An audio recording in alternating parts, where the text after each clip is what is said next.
Bon, là on a un article qui nous plaît, c'est cool. Mais rester sur un seul article, ça fait quand même un peu léger. En plus, celui que j'ai là, il est pas très psycho. Ce qui est en soi pas grave du tout, surtout pour un dossier de L1. Mais on va quand même essayer d'en trouver un autre dans le domaine de la psycho. Mais avant ça, petite pause. Alors, pour notre deuxième article. Normalement, dans le tuto sur les bases de la recherche, chacun des membres de votre groupe devait trouver un article qui l'intéressait. Eh bien, ce que vous pouvez faire, si vous y arrivez, c'est de faire des croisements entre ces articles. Si vous n'arrivez pas à faire des croisements, vous pouvez vous poser une autre question en rapport avec le premier article. C'est ce qu'on va faire là. Dans mon article, ils disent que le temps de jeu effectif influence les performances physiques.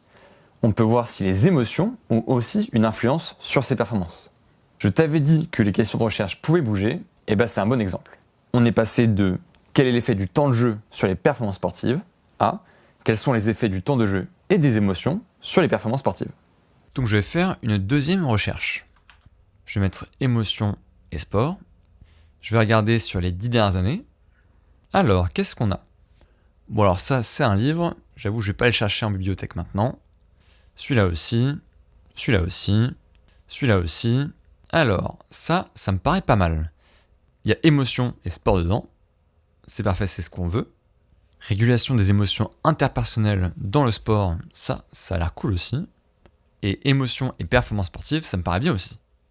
Donc là, on a trié à la tête. Maintenant, on va regarder la bio. Alors du coup, ça c'est l'article sur régulation émotionnelle et performance sportive. Alors qu'est-ce qu'ils nous disent ici? Ils ont voulu examiner la relation entre l'autorégulation émotionnelle et performance sportive. Ok, donc celui-là, il m'intéresse déjà pas mal. Ok, j'ai mon deuxième article. Je te laisse le faire si jamais vous n'en avez pas déjà.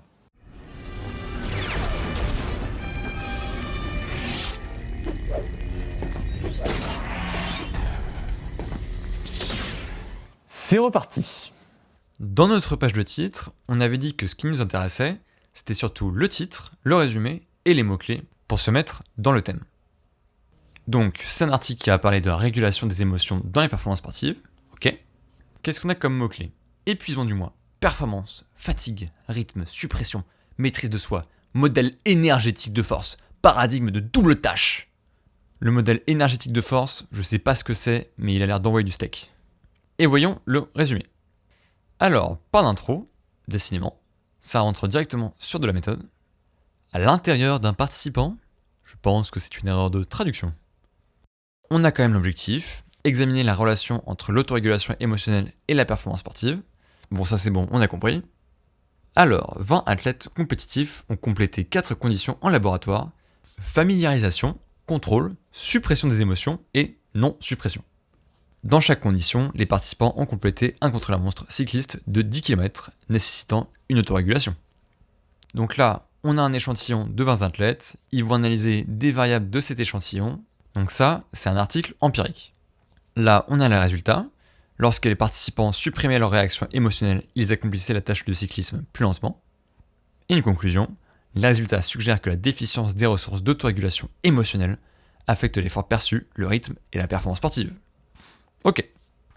Je te laisse regarder ta page de titre.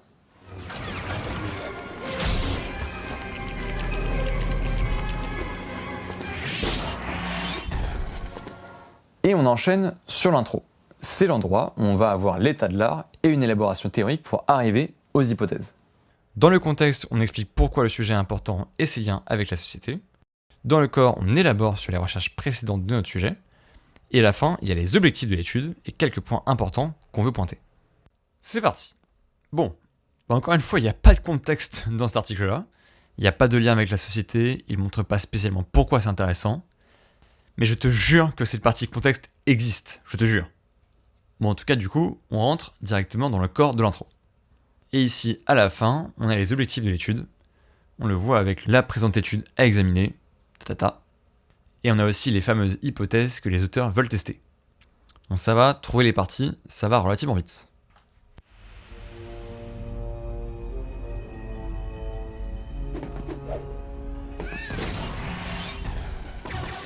On arrive sur les fameux blocs, avec les faits empiriques, les idées, les mesures, les limites et les orientations. Et l'introduction peut évoluer en précision, en développement et en chronologie. On rentre directement sur une idée, la définition de l'autorégulation. On continue sur le deuxième paragraphe, et là, paf, ça ressemble fort à une précision. On est passé d'autorégulation à autorégulation émotionnelle. On a aussi une forme qu'on voit assez souvent dans les intros. Il y a la présentation d'une théorie, et ensuite des études empiriques qui vont soutenir la théorie. Là, ici, il y a une petite phrase qui fait la transition entre la théorie et les faits qui vont la soutenir, l'idée selon laquelle la régulation des émotions est importante pour l'individu, bénéficie d'un soutien croissant. Et les études qui sont citées ici, ce sont celles-là qui soutiennent cette idée. Là, ici, on a un développement théorique. Les actes d'autorégulation sont alimentés par une ressource limitée. Donc l'autorégulation consomme de l'énergie. Et on a une orientation. Ces études visaient à examiner la relation entre l'autorégulation émotionnelle et la performance sportive. Donc là, les auteurs posent déjà l'objectif de leur article alors qu'on est en début d'introduction. Ils introduisent un modèle, le fameux modèle de force de Baumeister. J'aimais bien le modèle énergétique de force. Il y avait un peu un truc de Super Saiyan qui aurait pu être rigolo. Ce modèle, il a l'air de théoriser l'autorégulation. Là, ici, on a un fait empirique.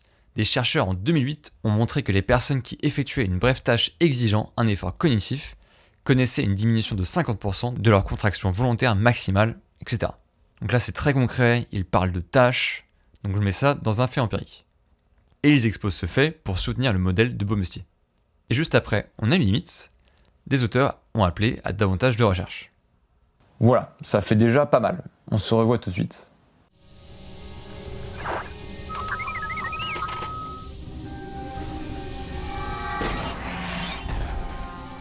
Maintenant, si je fais l'histoire résumée de l'article, ça donne.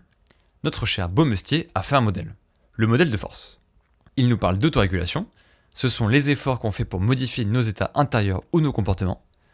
Ça peut être maintenir son attention, gérer ses émotions, s'empêcher de dévorer la part de tarte qui est juste à côté de moi.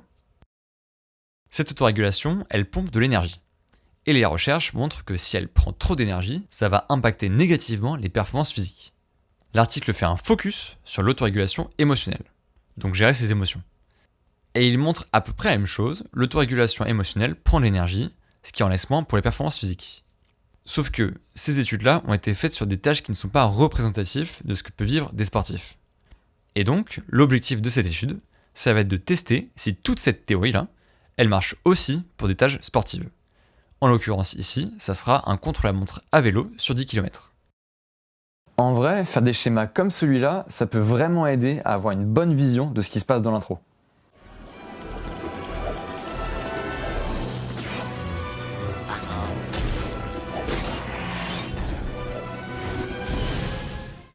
J'espère que ton analyse s'est bien passée.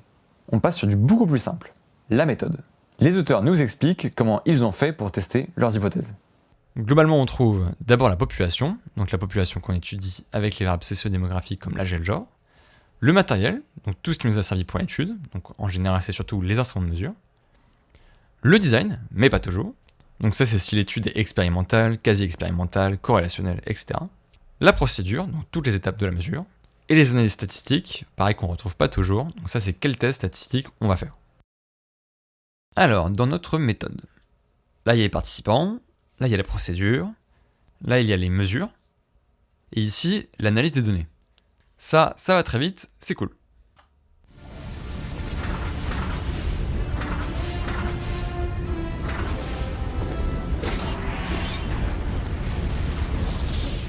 Alors, qu'est-ce que je peux dire sur cette méthode ? Les participants étaient des étudiants et des étudiantes. C'est un échantillon de 20 personnes, avec une moyenne d'âge de 21 ans, et ils pesaient en moyenne 80 kg. J'imagine que pour une étude sur le sport, c'est cohérent comme information. Là, ils expliquent la façon dont ils ont recruté les gens. Donc, ils les ont recrutés via une annonce sur le tableau d'affichage de l'université. Là, c'est un peu marrant. Ils disent que les participants étaient informés que l'étude était une enquête sur les émotions et la performance. Et ils disent que cette tromperie était nécessaire pour masquer le véritable objectif de l'étude. C'est marrant. Donc, la procédure, donc là, ils vont dire tout ce qu'ils ont fait. Chaque participant a visité l'installation expérimentale 4 fois. Les 4 visites comprenaient des conditions de familiarisation, de contrôle, de suppression des émotions et de non-suppression, etc., etc. Et dans les mesures, ils ont utilisé la brève échelle d'inspection des humeurs, donc pour les émotions, le test de Stroop pour le fonctionnement cognitif, pourquoi pas, une évaluation pour l'effort perçu, une mesure de fatigue subjective, un questionnaire post-expérimental pour s'assurer en gros que les participants se sont autorégulés, et une mesure du glucose sanguin. J'imagine que c'est pour faire une mesure de l'énergie. Et à la fin, on a l'analyse des données. Bon, là je comprends pas tout moi-même, donc je vais pas m'attarder là-dessus. Ils ont fait une ANOVA multivariée, peu importe ce que ça veut dire.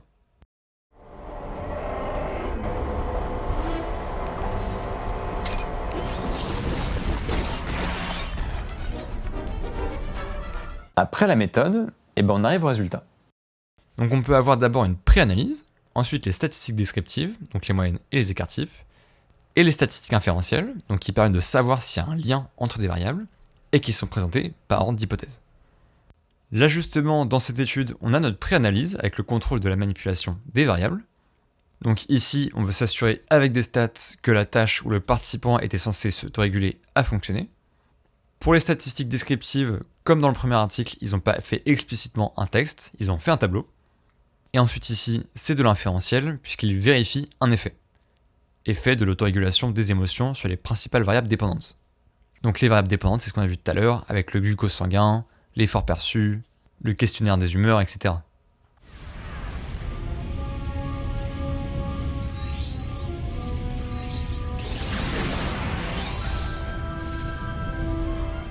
Alors, dans le contrôle des manipulations, ils disent que les participants ont indiqué qu'ils avaient généralement réussi à tenter de supprimer leurs émotions. Là, on a notre fameux tableau des statistiques descriptives. Donc là, on voit ici moyenne et écart-type. Ah, je sais pas ce qu'il y a marqué ici. Dakota du Sud. Je pense que ça, c'est une petite erreur avec la traduction. Là, en colonne, on a nos modalités d'autorégulation des émotions. Contrôle, suppression des émotions, non-suppression.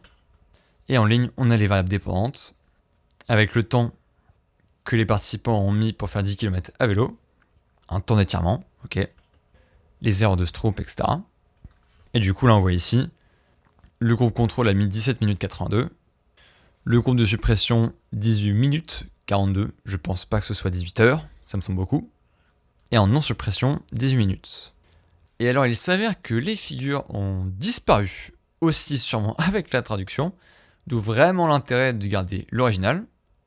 Donc là, par exemple, on voit que le groupe contrôle a donné plus d'énergie que le groupe non-suppression et que le groupe suppression.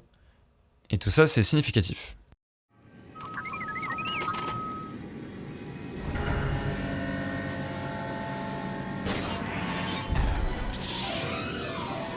Est-ce que les résultats sont raccords avec les hypothèses et la recherche ? On voit ça dans la discussion. Dans la discussion, on a la vue d'ensemble, donc qui résume tout ou une partie de l'article, l'interprétation des résultats, donc le cœur de la discussion. Là, ils vont nous dire explicitement si leurs résultats sont raccords avec les recherches précédentes et leur hypothèse. Ensuite, les avantages et limites, donc les forces de l'étude et ce qu'elle apporte de nouveau, et ses limites. Les implications et ouvertures, donc quoi pour la suite. Et la conclusion qui va reprendre toutes les discussions. Donc ici, on a la vue d'ensemble, c'est au début de la discussion. Là, ici, ils présentent les résultats. Là, on rentre dans l'interprétation des résultats, où ils commencent à faire des comparaisons avec les recherches antérieures. Là, on arrive aux avantages et aux limites. Ça enchaîne sur les implications. Et enfin, la conclusion, c'est le dernier paragraphe, et en plus, il recommence en disant l'étude présentée ici, etc. Allez, on est quasiment à la fin. Force!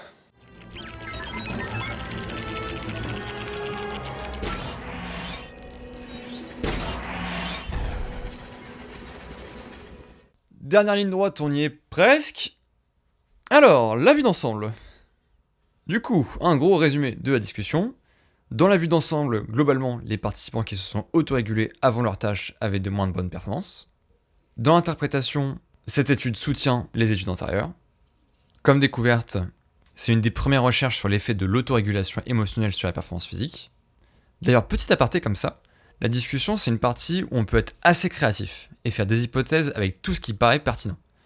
Genre là, dans cet article, un moment, ils ont dit « Il est possible que les exigences d'autorégulation aient un impact sur la performance et le bien-être en raison d'une probabilité accrue d'échec de la régulation des émotions, comme des conflits, des mauvaises relations, un étouffement, etc. » Et ces liens qu'on peut faire avec plein d'autres trucs, c'est dans l'interprétation des résultats. Dans les points forts limites ou avantages et limites, ils nous disent par exemple qu'ils ont utilisé une expérimentation contrôlée, contrebalancée et à mesure répétée avec diverses vérifications de manipulation. Donc c'est censé être solide. Et comme limite, par exemple, ils nous ont dit les participants étaient des cyclistes réguliers mais non compétitifs.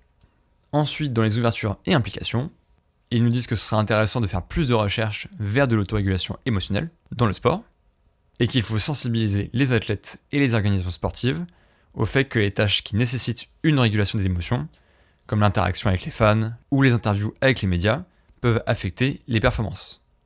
Et enfin, dans leur conclusion, ils nous disent par exemple que l'étude offre un aperçu de l'effet de l'autorégulation émotionnelle sur la performance sportive, et que comme l'autorégulation émotionnelle est fréquente dans le sport, il faut y faire attention. Avant, c'était ce genre de moment où je pétais un câble parce que je comprenais pas pourquoi ils répétaient une millième fois ce qu'ils ont fait dans leur étude. Maintenant, je sais juste qu'ils concluent.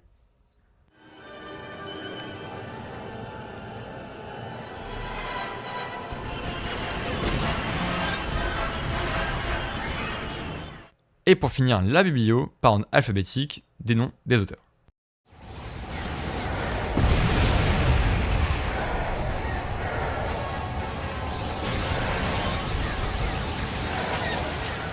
Voilà, c'est fini. C'était pas de la tarte. Je vous rassure, en licence, on n'est pas obligé de lire 10 000 articles pour son dossier. En L1, en avoir un principal et un ou deux pour agrémenter, c'est déjà bien.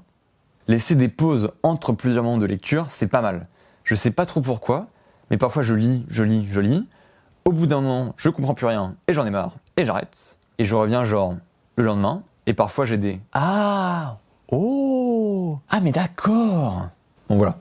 Au fait, quand t'as fait ta recherche bibliographique, t'as peut-être eu le problème de pas trop savoir comment sauvegarder et ranger tes articles. Et bien pour ça, il y a une appli très pratique qui s'appelle Zotero. On voit ça dans la prochaine vidéo. Mais avant, longue pause. On l'a bien mérité.